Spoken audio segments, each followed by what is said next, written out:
Vayamos al fondo del asunto, porque lo que está ocurriendo con el fiscal general del Estado es una auténtica bomba política que no deja a nadie indiferente.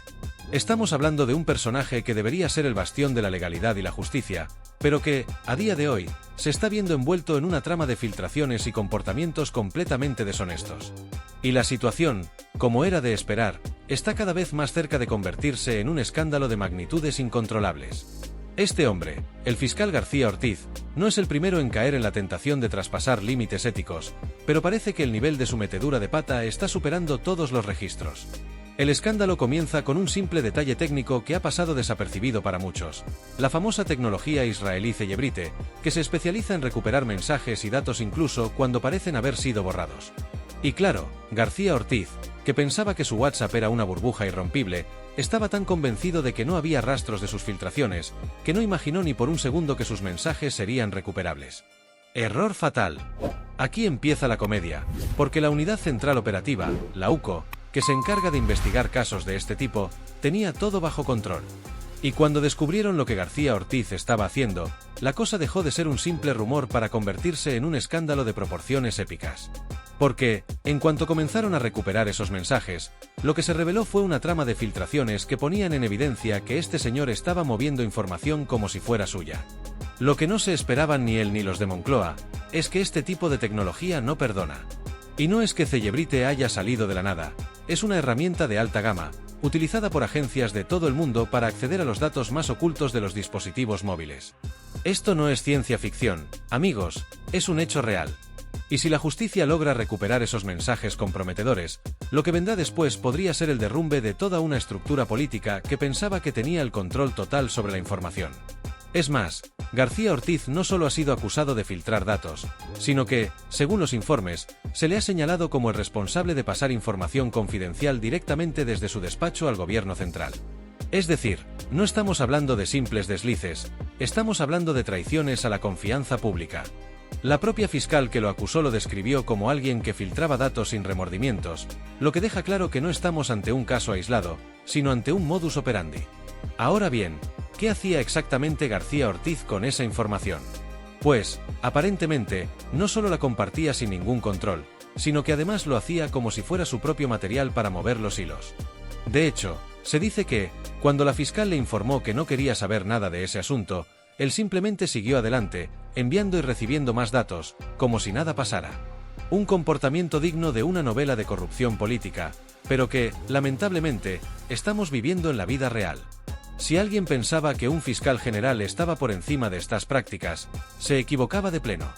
Y lo peor de todo es que este hombre tenía una enorme cantidad de información sensible en sus manos, datos que podrían haber cambiado el rumbo de investigaciones importantes, y que se estaban utilizando con fines completamente ajenos a la justicia. Ahora bien, en medio de este caos, Pedro Sánchez, el presidente del gobierno, no sale muy bien parado. Y no es solo por la gravedad del asunto, sino por la cantidad de rumores que apuntan a que este tipo de filtraciones no solo eran obra de García Ortiz.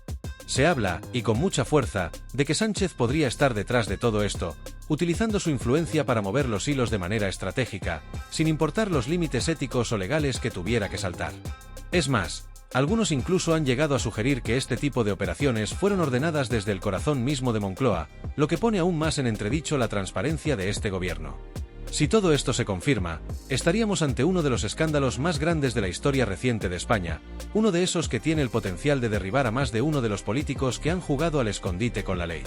Y, para complicar aún más la situación, el giro de los acontecimientos ha sido tan rápido que la UCO, que había estado trabajando con cautela para desmantelar este entramado, encontró algo aún más grande de lo que se esperaba: los famosos mensajes. Y lo que esos mensajes revelan no deja mucho lugar a la interpretación. Estos no son simples chismes, son pruebas que apuntan a que García Ortiz estaba siguiendo directrices de alguien más. ¿De quién? Pues todo apunta a que, si no directamente de Sánchez, sí de alguien dentro de su círculo de confianza. Y aquí es donde la cosa toma un giro verdaderamente inquietante. Si se confirma que el presidente estaba al tanto o incluso involucrado en las filtraciones, las implicaciones serían gigantescas. Pero no todo es tan sencillo como parece. Aunque la UCO haya recuperado los mensajes, aún no se sabe a ciencia cierta si serán suficientes para procesar legalmente a los responsables. Todo depende de lo que esos mensajes revelen y cómo se utilicen como pruebas en los tribunales. Pero el simple hecho de que hayan sido recuperados ya es un avance, porque significa que los fiscales tienen material suficiente como para seguir investigando a fondo y empezar a tirar del hilo. Y si la justicia se pone seria con este caso, las consecuencias para los implicados podrían ser devastadoras. Por otro lado, resulta imperativo resaltar que García Ortiz, en un momento clave de la situación, comenzó a darse cuenta de que todo le estaba escapando de las manos mucho más tarde de lo que le hubiera gustado. Durante un tiempo, pensó que podía controlar la narrativa, que podía manipular la información y que podría hacer que su comportamiento quedara en la sombra. No obstante, tan pronto como fue consciente de que el dispositivo que estaba utilizando podría haber sido hackeado, y que los mensajes que pensaba haber borrado con tanta cautela seguían siendo accesibles, la realidad lo golpeó con dureza. Era consciente de que las pruebas que tanto se había esforzado por ocultar no solo estaban aún ahí, sino que, a lo largo del proceso, su intento por mantener la situación bajo control solo se estaba convirtiendo en un desastre mayor. En cuanto entendió que sus acciones no habían quedado tan enterradas como pensaba, optó por lo que muchos vieron como una medida desesperada: cambiar de móvil. Esta decisión, tomada en un momento de pánico, estaba orientada a eliminar cualquier posible huella digital que pudiera ponerlo aún más en evidencia. Sin embargo, esta acción no fue tan efectiva como esperaba, ya que, al igual que cuando tratamos de borrar un archivo en nuestra computadora, muchos pensaron que lo que había intentado hacer era tan inútil como vaciar la papelera de reciclaje, pues la información seguía almacenada en algún rincón digital al que él no tenía acceso directo. Este intento de limpiar su pista se percibe como una medida desesperada, un intento torpe de borrar la evidencia en un momento en que ya era evidente que el daño ya estaba hecho. ¿Por qué? Porque al intentar borrar los mensajes y cambiar de móvil, García Ortiz estaba enviando un mensaje claro: que algo estaba profundamente mal, que algo se estaba ocultando y que, lo que para él parecía una jugada para evitar la exposición, se convirtió en una acción que solo lo comprometió aún más. Este cambio de móvil, que en principio pudo parecer un intento legítimo de proteger su privacidad y seguridad, fue visto por muchos como una medida desesperada para esconder las pruebas.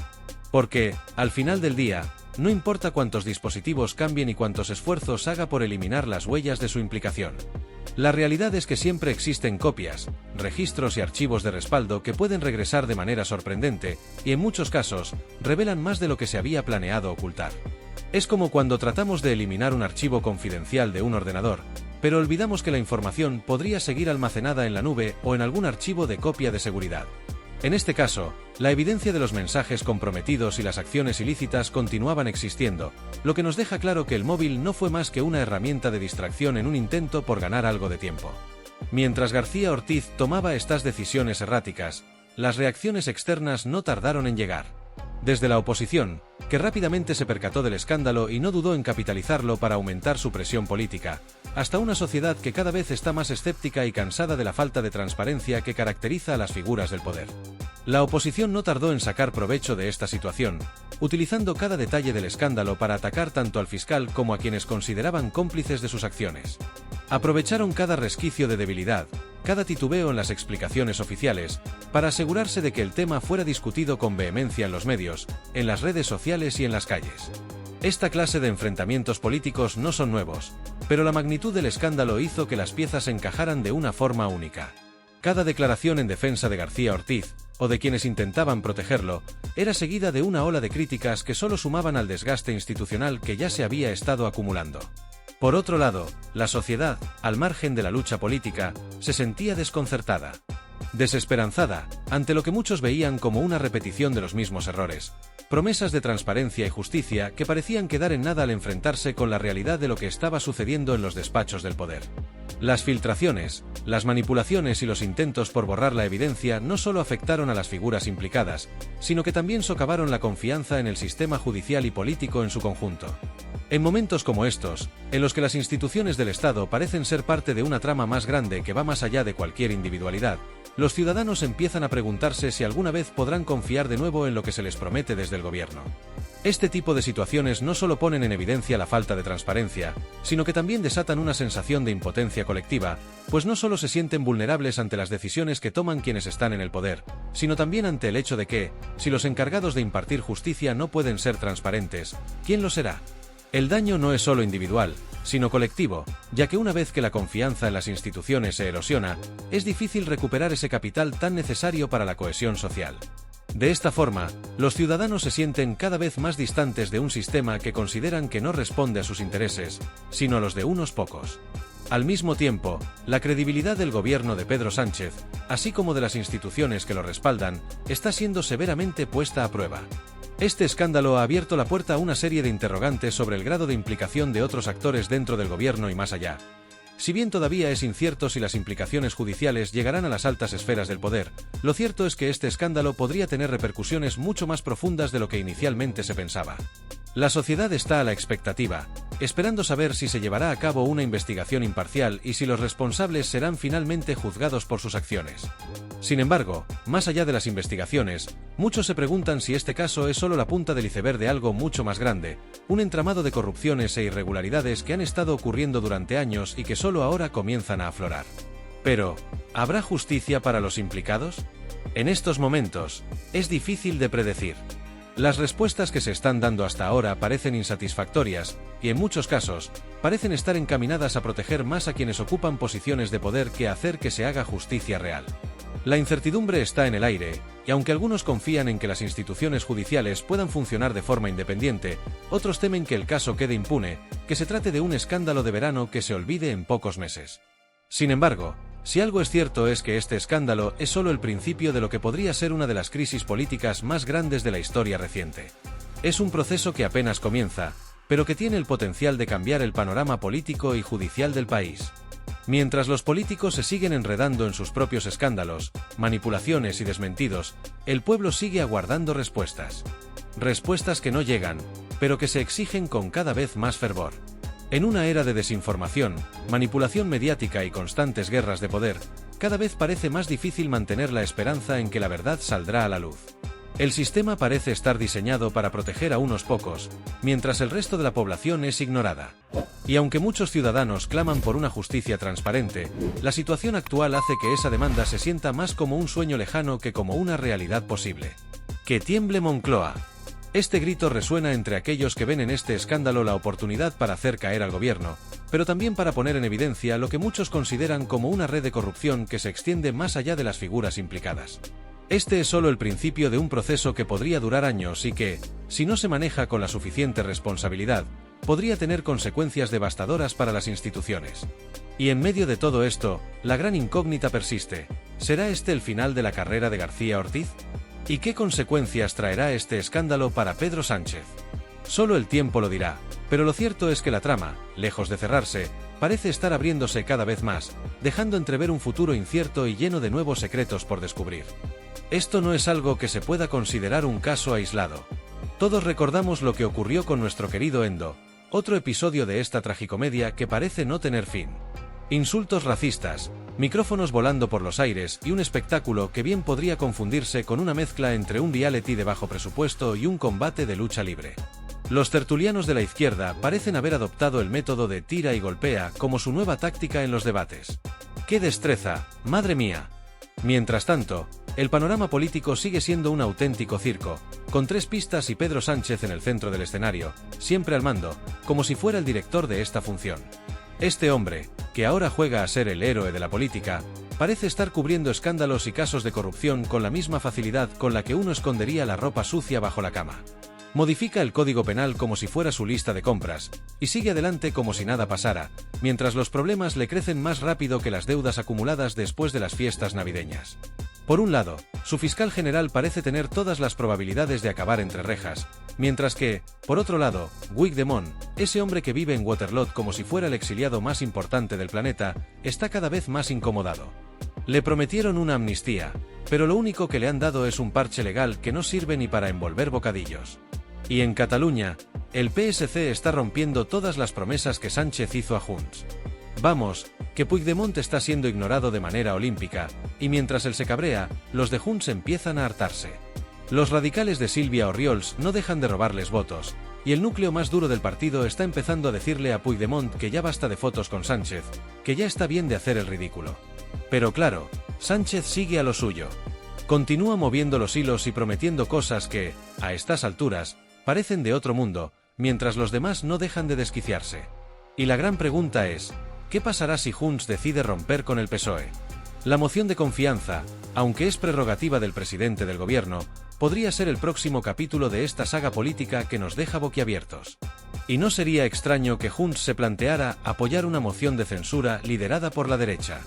Lo que se avecina promete ser un episodio lleno de emociones fuertes. Sánchez, que hasta ahora ha demostrado que es capaz de cualquier cosa para mantenerse en el poder, tendrá que decidir si cede ante las presiones o si se planta. Si Junts se cansa del tira y afloja, podríamos estar ante un auténtico terremoto político. Así que vayan preparando las palomitas, porque esta función está lejos de terminar, y desde luego, promete giros de guión dignos de un thriller. Lo que está más claro que el agua es que Pedro Sánchez se está aferrando al poder como si fuera el último trozo de pizza en una reunión de borrachos. Y no lo hace de manera convencional, no. Está utilizando un repertorio de artimañas que harían sonrojar a cualquier guionista de telenovelas. La situación de Sánchez es de traca. Es uno de esos momentos que te dejan pensando si realmente estamos viendo política real o si estamos ante un capítulo extra de Juego de Tronos, pero con menos dragones y más leyes a medida. Y ahí tenemos a Iván Redondo, ese maestro de las palabras vacías, diciendo que la estabilidad del gobierno es un valor. Claro, estabilidad, como la de una silla coja en medio de un terremoto. Y ojo al momentazo, según Redondo, cuando un presidente necesita reforzar su mayoría, convoca una cuestión de confianza. Pero Pedro, que tiene claro que la gobernabilidad no le falta, ve eso de la cuestión de confianza como una perversión. Vaya arte que tiene para vendérnoslo con una sonrisa. Mientras tanto, los chicos de Junts, con Puigdemont al frente desde su exilio dorado en Waterloo, están apretando las tuercas como si no hubiera un mañana. Pero Sánchez, con su maestría política, ya dejó claro que no va a ceder ante esa presión. Ahora bien, imaginen por un momento que Sánchez decidiera someterse a esa cuestión de confianza y la perdiera. Sería el apocalipsis político en versión española, señoras y señores. Definitivo. Pero, claro, no nos emocionemos demasiado, porque este hombre tiene una habilidad increíble para salir airoso de situaciones que harían temblar a cualquiera, incluso de un incendio con gasolina en las manos. Por otro lado, la presidenta Ayuso, que parece ser la única con agallas para enfrentarse a este gobierno, no ha perdido oportunidad para disparar contra el famoso Código Penal a medida que Sánchez ha diseñado. Según Ayuso, este texto no es solo una broma de mal gusto, sino que se trata de un manual de supervivencia legal para blindar al presidente, a su familia y a su corte de aduladores de cualquier problema judicial. Lo de la amnistía ya era para reírse, pero esto es el siguiente nivel, una especie de cheat code político para salir indemne de cualquier marrón. Y Ayuso lo tiene claro. Con este gobierno, solo hay dos opciones, dictadura o libertad. Ni más ni menos. Pero esperen, que la cosa no acaba ahí. Sánchez también quiere cambiar el sistema judicial para que todo dependa de un superjuzgado centralizado. Vamos, que la independencia judicial estaría más muerta que la carrera política de Junts si siguen por este camino. De hecho, los de Junts están tan perdidos como un WhatsApp sin conexión. Puigdemont ladra, pero no muerde, y sus rivales más radicales, como Silvia Orriols, les están comiendo el terreno, voto a voto. En resumen, Puigdemont está tan enfadado que podría romper con Sánchez, pero si lo hace, estaríamos ante el jaque mate de este culebrón político. Eso sí, elecciones normales, como Dios manda, no las veremos ni en sueños. Aquí lo que nos espera es una Venezuela edition, con su buen pucherazo incluido. Hablando de despropósitos, no podemos dejar de mencionar a Bolaños, quien, sin ningún reparo, se ha destacado por convertirse en un verdadero genio de las declaraciones absurdas. En su último desliz, ha tenido el valor de afirmar que la acusación popular es una feria de ultras. Como si, en lugar de ser un mecanismo legal que garantiza el control ciudadano sobre la justicia, fuera un evento de carácter ideológico que debería ser ignorado. Es decir, que según el señor Bolaños, es preferible permitir que los corruptos sigan haciendo de las suyas sin que nadie les diga nada, en lugar de dar espacio a los ciudadanos para que se manifiesten y denuncien los abusos de poder. Y lo curioso de todo esto es que, en su afán por defender lo indefendible, ni siquiera parece darse cuenta de la gravedad de sus palabras. Ahora bien, no es que Bolaños no sepa lo que está diciendo, sino que más bien está intentando disfrazar una jugada descaradamente autoritaria. Porque, según su lógica, parece ser mucho más cómodo tener a los ladrones de guante blanco, esos que se mueven en las altas esferas del poder, saqueando las arcas públicas y burlándose de la ley, que ver a un ciudadano que decide tomar acción, asumir su responsabilidad y defender lo que considera justo. Según esta retorcida visión, tener a un puñado de personas influyentes que abusan de su poder es menos problemático que permitir que los ciudadanos ejerzan su derecho a la acusación popular. Pero lo peor no es solo el desdén con el que Bolaños trata este derecho fundamental, sino que su actitud demuestra una total falta de respeto por la Constitución y por la democracia misma. Y es que, señor Bolaños, La acusación popular no es una invención reciente ni una moda pasajera, es un derecho constitucional que se ha establecido en España desde hace más de un siglo. Es un pilar esencial de nuestro sistema judicial, un mecanismo que permite que cualquier persona, sin importar su ideología o su posición social, pueda intervenir cuando considere que se está cometiendo una injusticia. Por si no se ha enterado, esta facultad, que está recogida en la Constitución de 1978 y que tiene su origen en la Ley de Enjuiciamiento Criminal, es uno de los derechos más importantes de nuestro sistema de justicia. Es un derecho que se ha consagrado a lo largo de los años y que garantiza que el poder no quede fuera del control ciudadano. Que sea un derecho popular, accesible a cualquiera que lo necesite, sin importar su estatus, demuestra que nuestra democracia es robusta y que las leyes están para ser aplicadas a todos por igual. Pero lo que parece ser un simple derecho constitucional se ha convertido en una piedra en el zapato para algunos que, al parecer, prefieren la impunidad a la justicia.